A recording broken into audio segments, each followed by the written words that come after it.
Hey, good morning. Today is day 10 of the keto vlog. My name is Liz Frerichs. Welcome to Epic Every Day.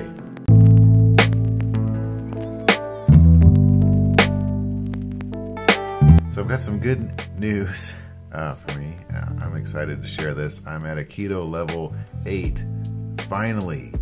It only took 10 days and there's some major setbacks along the way. But I'm excited. This morning I had an 8, so if I can stay in 8 today and 8 tomorrow, I think then I'll have the keto setup diet complete, and then I'll be able to move into maintenance, which is just really doing the really restricted diet one weekend a month. So I'm really happy about that. Liz and I finally found a food routine that works, and and it's not a lot of calories, so it's making me tired. Maybe you can tell. I'll tell you what I've been eating. Because I feel like the people that have been doing, well, I don't know, I can't judge anybody else, but I don't understand how anybody really does this for a lifestyle, because it seems so restrictive. I mean, we're having so few calories because, I mean, I stressed Liz out last night after dinner. I was like, oh, could I have one more of these cheesecakes, these savory cheesecake things that she made? And she's like, oh, I don't know. And she had to go to the Fit Day on the computer and look at everything. Actually, later today, maybe, I'd like to show you. It seems like for every meal that we've come up with, that I say we, and it's really Liz, it seems like it takes about half an hour at least of research just to figure out, and then often the recipe will get scrapped. So here's what we ended up with. And this, like I said, it's not a lot of calories. A tablespoon of Dandy Blend, which is this herbal drink that Liz and I usually drink instead of coffee. It's actually really, really good. Tastes like coffee, but it's made with dandelion roots. But anyway, it's got some carbs in it, so we've got to measure that out. 5 tablespoons of coconut oil throughout the day. A couple of them are in drinks. I've been adding it to food. 3 slices of hard salami. 2 cheese sticks. A little bit of mustard. 2 eggs. 5 olives. And one of those savory cheesecakes. And then for dinner we had this salad that I feel like we invented, but it's got 10 pieces of bacon on it, 4 of these leaves of lettuce, and 2 tablespoons of sour cream, and it's actually not that bad. But that's kind of it,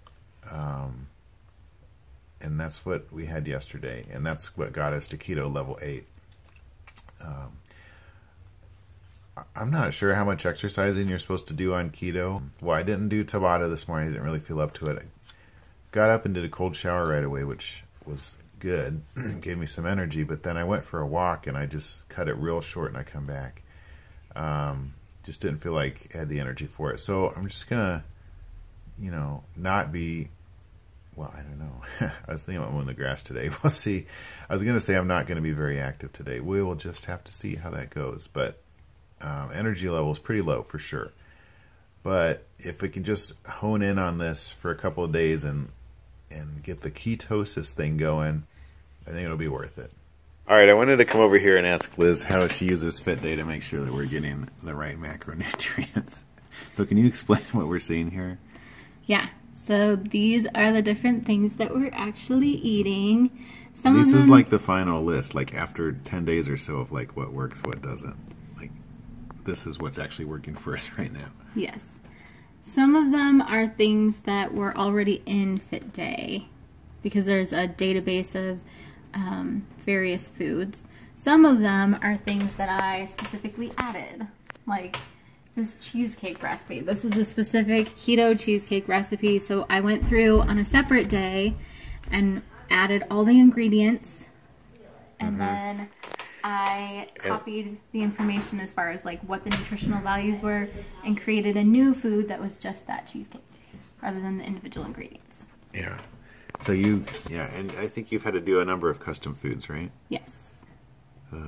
And I just know I've seen you over here for hours. Yeah. And how many recipes do you think you've thrown away? Or you've tried and they didn't? I don't know. I mean, I I started a database of trying to go through and write down different recipes that I thought we'd like. And then after that, I started putting the information into the database and it wasn't working, so.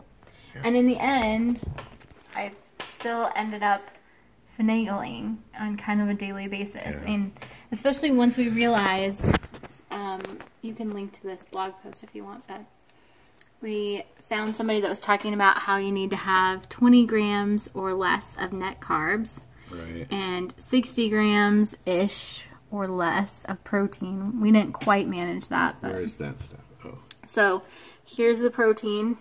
Here's the carbs. Oh yeah, and the total. This is the fats. And if you wanted to look over here, there's like the easy pie chart where you can be like, oh, what percentage is each of these? The video Dr. Bergman has, Dr. Mike talks about having 70 to 80% fat and 15 to 20% protein and 5 to 10% carbs. Mm-hmm. But as I said, that blog post was talking about having 20 grams or less of net carbs. Just total, not percentages. Right. Which is the total amount of carbs minus the amount of dietary fiber, which is down here. Oh my god. So complicated. You just subtract the 5.1 from the 24.9. Oh my goodness. I'm so glad that you have a brain that can operate like this. Yeah. So, and then that's the total grams of protein, which, as I said, is over the amount that we're technically supposed to be having. Really? Yeah, I mean... But it's working. Right. Supposedly, according to this guy. But, I mean, I kind of am taking this with a grain of salt, because this guy didn't have, you know, per pound kind of, you know, based on a person's weight. It's all based on, he just said, blanket statement, this is how much I'm supposed to be getting. So... I don't know. All right. Well, thank you. If it was just me trying to do it, I feel like this kind of stuff is why it's so easy to do wrong. And I still, like I said this morning, I don't know how people make it a lifestyle if they're only getting 20 grams of that net carb and stuff. I think a big part of it is having, you know, lower levels of ketones. So you can have it a lifestyle at like 1.5 ketones or something more easily. We were at that. Oh, but we're doing a more severe amount to set up this kind of a process in our body. Right. Sure. It's not, it's only, the therapeutic amounts are when you want to get into like 6 to 8 ketones. I see. And setting it up, Dr. Mike says it needs to be 8 ketones before you switch. So, yeah. Awesome. Well, thank you. I mean, it's awesome. All right. Thank the Lord it's almost done. Yes. Tomorrow should be the last day. I hope so. Me too. Well, I am beat. Just low energy today and really hungry right now. I'm going to wait a little bit to have dinner though, but I wanted to wrap up the vlog. Just not really, I don't know, just tired. Look, ready to be done with this tomorrow. One more kind of grueling day, but I think it's going to be worth it.